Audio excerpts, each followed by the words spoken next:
আচ্ছা, একটা কথা বলুন তো, আপনার মাথায় কি খুব খুশকি? বারবার ফিরে আসছে, অনেক কিছু ব্যবহার করছেন, তাও কিছু হচ্ছে না। আয়নায় তাকালে নিজেকে দেখছেন চুল ধীরে ধীরে সাদা হয়ে যাচ্ছে। এই দুটো সমস্যা অনেকেরই রয়েছে। অনেকেই বলে শ্যাম্পু বদলেছি, তেল বদলেছি, কিন্তু কোনো সমস্যা পুরোপুরি যাচ্ছে না। কিন্তু একটা কথা মনে রাখবেন, চুলের যত্ন শুধু বাইরে থেকে না, স্ক্যাল্প ঠিকভাবে যত্ন নিতে হয়। তাহলে কিন্তু প্রকৃতির মধ্যে এমন উপাদান আছে, সেগুলো যদি আপনাদের চুলের জন্য দারুণ উপকারী। আমাদের দিদা নানিরা আগে সবসময় ন্যাচারাল উপাদান দিয়েই চুলের যত্ন নিতেন। তখন এত শ্যাম্পু, সিরাম বা ট্রিটমেন্ট ছিল না। তবুও তাদের চুল ছিল লম্বা, ঘন আর দুর্দান্ত। আজকে আমি আপনাদের দেখাবো তেমনই একটা সহজ ন্যাচারাল হেয়ার টনিক, যেটা স্ক্যাল্প পরিষ্কার রাখতে সাহায্য করতে পারে। এই ন্যাচারাল হেয়ার টনিকটা, আমি টনিকই বলছি কেননা এটা আমাকে এক দিদিমা শেয়ার করেছে, যে ওনার প্রচুর বড় চুল আর বেশ কালো ঘন মজবুত রয়েছে। তাই জন্য ওনাকে বললাম, আচ্ছা দিদিমা, এত সুন্দর চুল কোথা থেকে পাও? তিনি তখন শেয়ার করলো। তা আমি মনে হলো আপনাদের সাথে শেয়ার করি। হ্যালো, হাই বন্ধুরা, আপনারা সবাই কেমন আছেন? আশা করি আপনারা সবাই ভালো আছেন। Welcome to my channel Akshay Advik lifestyle. ভিডিওটা স্কিপ করবেন না, আর একটা লাইক সাবস্ক্রাইব দিয়ে দেবেন। প্রথমে আমরা নিচ্ছি চা পাতা। চা পাতার মধ্যে থাকা অ্যান্টিঅক্সিডেন্ট স্ক্যাল্প পরিষ্কার রাখতে সাহায্য করে, চুল ন্যাচারাল শাইন আনে। তারপরে আমরা নিচ্ছি 1 চামচ মেথি। মেথি অনেক দিন ধরেই চুলের যত্নে ব্যবহার করা যায়।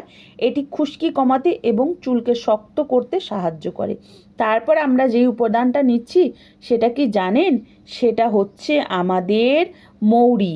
মৌরি স্ক্যাল্পে হেলদি রাখতে, চুল এমন সফট রাখতে কিন্তু সাহায্য করে।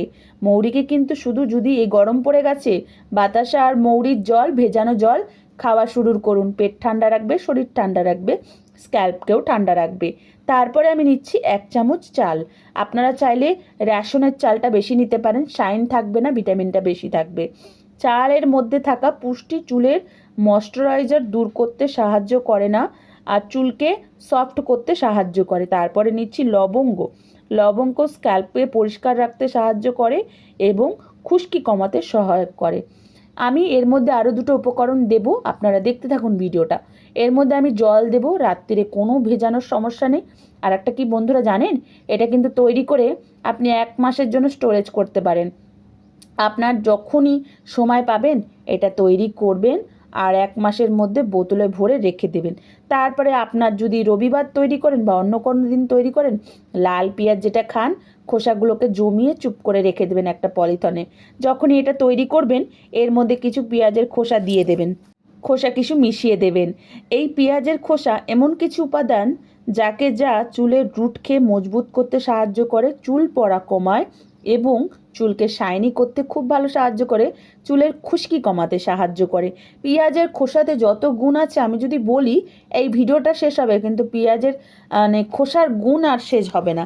তাই জন্য এই উপকরণগুলো সব কিছু আপনি ভালো করে ফুটিয়ে নেবেন, কেননা এগুলো যদি আমরা ভালো করে না ফোটাই তাহলে আমাদের হবে না।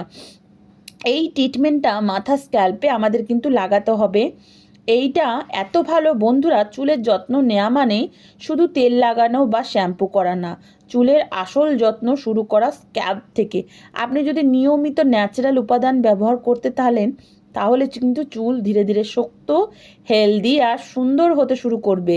মৌসুমি চাইলে আপনি আপনাকে আরও সাহায্য করতে পারি, কিন্তু আপনি যদি আমাকে বলেন যে দিদিভাই, আমার চুলের বা আমার স্কিনের এই প্রবলেম রয়েছে, আমি যেহেতু আয়ুর্বেদিক কাজ করি, আয়ুর্বেদের সাথে রিলেটিভ রয়েছি, আপনাকে কিন্তু সলিউশন দিতে পারি। আপনার শরীরের কোনো সমস্যা, আপনার স্ক্যাল্পের বা স্কিন কেয়ার, বা আপনার নিজস্ব যদি কোনো পেটের সমস্যা বা যে কোনো সমস্যা, আপনি যদি আয়ুর্বেদিকে বিশ্বাসী হন, আমাকে কমেন্ট করবেন, আমি কিন্তু সলিউশন আপনাদের নিশ্চয়ই দেব।